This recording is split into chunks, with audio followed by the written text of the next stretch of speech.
Assalamualaikum. Selamat menyambut Hari Raya 1 Syawal ini. Okey, ni sebelum ke mana-mana, kita makan dulu.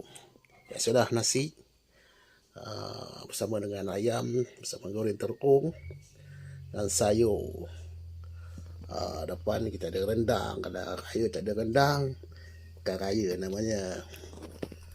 Okey, jom kita cuba ambil rendang tu. Kawan-kawan daripada overseas, ini dia rendang. Okay. Kita cuba dulu.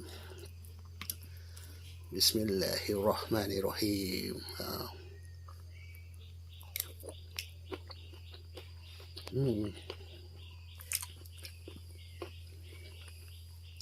Betul.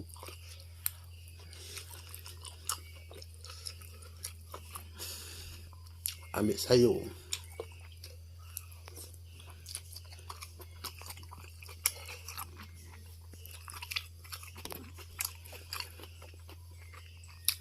Okey.